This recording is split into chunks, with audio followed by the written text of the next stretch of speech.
Ketika manusia berhadapan dengan sesuatu yang tidak bisa langsung ia pahami, ada satu reaksi yang hampir selalu muncul, rasa takut. Bukan karena objeknya benar-benar berbahaya, tapi karena pikiran manusia benci pada kekosongan penjelasan. Otak kita tidak nyaman berada dalam ketidaktahuan. Dari situlah tahayul lahir. Bukan dari kebodohan, tapi dari kebutuhan psikologis yang sangat manusiawi untuk mengisi ruang kosong dengan cerita. Dan di ruang kosong itulah, perdukunan tumbuh, berkembang, dan bertahan selama ribuan tahun. Tahayul bukan sekadar kepercayaan anak kecil atau warisan budaya kuno. Ia adalah respon alami otak terhadap dunia yang tidak sepenuhnya bisa diprediksi. Ketika petir menyambar tanpa sebab yang bisa dimengerti, manusia purba membayangkan dewa marah. Ketika penyakit datang tiba-tiba, manusia membayangkan kutukan atau gangguan makhluk halus. Secara ilmiah, ini adalah cara otak menghindari kecemasan ekstrim. Lebih menenangkan percaya ada sesuatu di balik peristiwa, daripada menerima bahwa dunia bisa kacau tanpa pola yang jelas. Masalahnya, pola yang diciptakan pikiran tidak selalu sesuai dengan kenyataan. Otak manusia adalah mesin pencari makna yang terlalu kuat. Kita melihat pola pada awan, wajah pada bayangan, niat jahat di balik kebetulan. Ini bukan kelemahan, tapi efek samping dari evolusi. Dulu, nenek moyang kita yang terlalu skeptis cenderung mati lebih cepat. Mereka yang menganggap suara di semak sebagai angin mungkin dimakan predator. Tapi mereka yang menganggap itu makhluk hidup dan lari, bertahan hidup. Dari situ, kecenderungan untuk berasumsi sesuatu yang tak terlihat diwariskan hingga sekarang. Perdukunan lahir dari kebutuhan akan kontrol. Saat manusia sadar bahwa hidup penuh risiko yang tak bisa dikendalikan, muncullah figur-figur yang mengklaim bisa menjembatani dunia nyata dan dunia tak kasat mata. Secara sosial, dukun bukan hanya praktisi ritual, tapi pengatur kecemasan kolektif. Ketika satu desa dilanda penyakit, kehadiran satu orang yang mengatakan, "Aku bisa mengatasinya," sudah cukup memberi rasa aman, terlepas dari hasil akhirnya. Ilmu psikologi menyebut ini sebagai efek plasebo sosial. Kepercayaan itu sendiri menciptakan rasa tenang, dan rasa tenang memicu perubahan biologis nyata dalam tubuh. Secara ilmiah, banyak fenomena yang dianggap santet atau guna-guna bisa dijelaskan lewat mekanisme stres kronis. Ketika seseorang yakin dirinya diserang secara gaib, tubuhnya masuk ke mode pertahanan. Hormon kortisol meningkat, tidur terganggu, nafsu makan turun, imun melemah. Gejala fisik pun muncul, pusing, mual, nyeri dada, hingga mimpi buruk. Lalu ketika ia pergi ke dukun dan dilakukan ritual, sugesti kuat membuat tubuhnya kembali rileks. Gejalanya mereda, dan ini dianggap bukti kekuatan gaib, padahal yang berubah adalah sistem sarafnya. Filsafat memandang tahayul dari sudut yang lebih dalam. Bukan pertanyaan, benar atau salah, tapi, mengapa manusia membutuhkan ini? Dalam filsafat eksistensial, manusia adalah makhluk yang terlempar ke dunia tanpa manual book. Kita sadar akan kematian, ketidakpastian, dan ketidakbermaknaan. Tahayul berfungsi seperti selimut hangat di dunia yang dingin. Ia memberi ilusi bahwa ada tatanan tersembunyi, bahwa penderitaan memiliki maksud, dan segala sesuatu tidak terjadi secara sia-sia. Namun, problema muncul ketika ilusi itu berubah menjadi sistem kekuasaan. Banyak praktik perdukunan tidak hanya menjual rasa aman, tapi juga menjual ketergantungan. Semakin takut seseorang, semakin jauh ia masuk ke lingkaran ritual.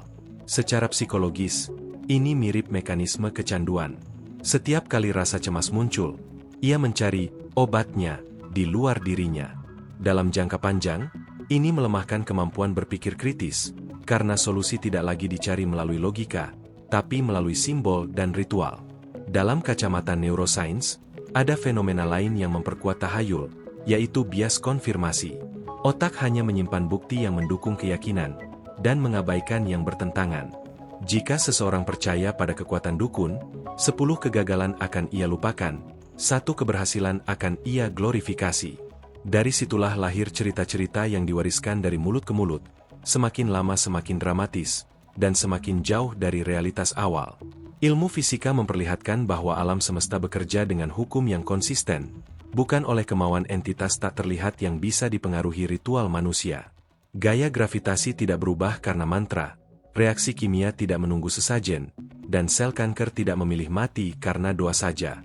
Tapi pikiran manusia bekerja di level yang berbeda. Sugesti bisa mengubah persepsi rasa sakit, kecemasan, bahkan tekanan darah. Dan di celah inilah perdukunan seolah terlihat bekerja. Ada perbedaan besar antara pengalaman subjektif dan fakta objektif. Seseorang bisa benar-benar merasakan kehadiran sesuatu di ruangan gelap. Itu bukan kebohongan. Itu nyata bagi otaknya. Tapi secara ilmiah, itu adalah hasil dari sistem deteksi ancaman yang terlalu sensitif. Dalam kegelapan, otak meningkatkan kewaspadaan, dan suara kecil pun diartikan sebagai ancaman. Bayangan statis tampak bergerak. Kombinasi hormon stres dan imajinasi menciptakan dunia yang terasa sangat nyata, padahal sumbernya ada di dalam diri. Perdukunan sering membungkus dirinya dengan simbol kuno dan bahasa yang dibuat rumit. Ini bukan tanpa alasan. Secara psikologi, hal yang misterius lebih mudah dipercaya. Jika seseorang berbicara terlalu sederhana, otak merasa, ini terlalu mudah untuk sesuatu yang besar. Tapi ketika ritual dipenuhi komponen kompleks, kemenyan, mantra, waktu tertentu, arah tertentu, maka otak menganggapnya sebagai proses serius. Ini disebut efek kompleksitas ritual. Semakin rumit, semakin tinggi persepsi otoritasnya. Ada alasan filosofis kenapa tahayul sulit mati. Rasionalitas tidak memberi kenyamanan emosional yang sama. Ilmu pengetahuan berkata dunia ini acak, tidak adil, dan banyak hal terjadi tanpa alasan moral. Tidak ada jaminan bahwa orang baik selalu selamat. Dan bagi banyak orang, ini terlalu dingin untuk diterima. Perdukunan menawarkan dunia yang terasa lebih hangat. Ada sebab, ada maksud tersembunyi, ada tangan yang bisa diajak bernegosiasi. Tapi ketika manusia menggantungkan hidupnya pada sistem yang tidak bisa diverifikasi, ia menyerahkan kendali hidupnya pada sesuatu yang bisa dimanipulasi oleh manusia lain. Dalam sejarah, banyak dukun dan pemuka ritual yang sadar bahwa yang mereka mainkan adalah rasa takut. Mereka belajar membaca reaksi orang, bahasa tubuh, pola emosi. Tanpa perlu kekuatan gaib, mereka bisa menebak banyak hal. Teknik ini dalam psikologi modern disebut cold reading, membaca orang tanpa mereka sadari, lalu mengemasnya seolah pengetahuan supranatural.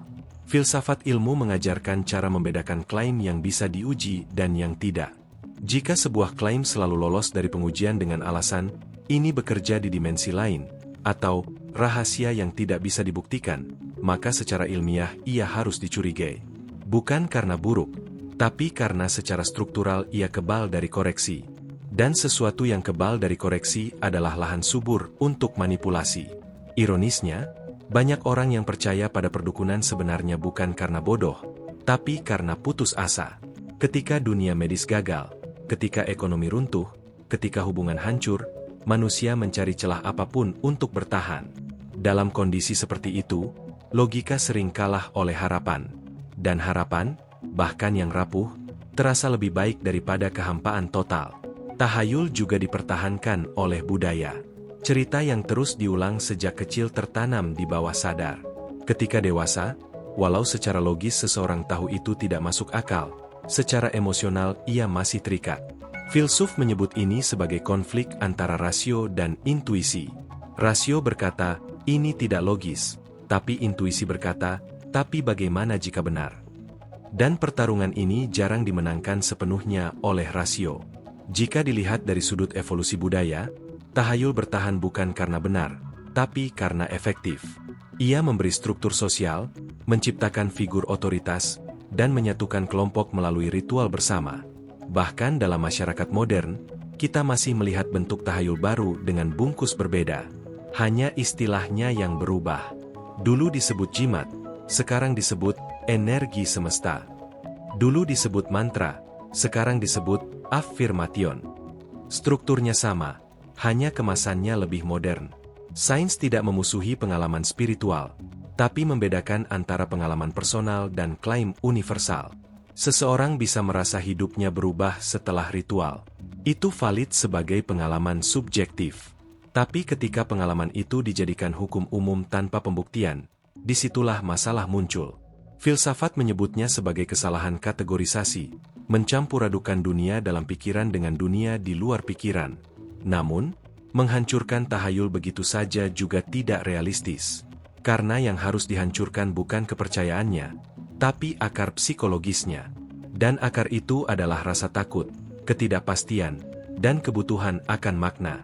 Selama manusia masih sadar bahwa ia bisa mati kapan saja, selama hidup masih tidak bisa diprediksi sepenuhnya, selama cinta masih bisa gagal, maka ruang bagi tahayul akan selalu ada. Yang bisa dilakukan bukan mengejek, tapi memahami. Bukan memaksa, tapi memberi alternatif. Ketika seseorang memahami bahwa emosinya bisa memengaruhi tubuhnya, bahwa stres bisa membuatnya sakit, bahwa sugesti bisa membuatnya merasa sembuh, maka ia mulai melihat bahwa keajaiban itu tidak selalu datang dari luar. Kadang, yang bekerja bukan roh, bukan entitas, tapi kemampuan otaknya sendiri. Perdukunan dan tahayul pada akhirnya bukan tentang dunia gaib, tapi tentang cara manusia menghadapi dunia nyata.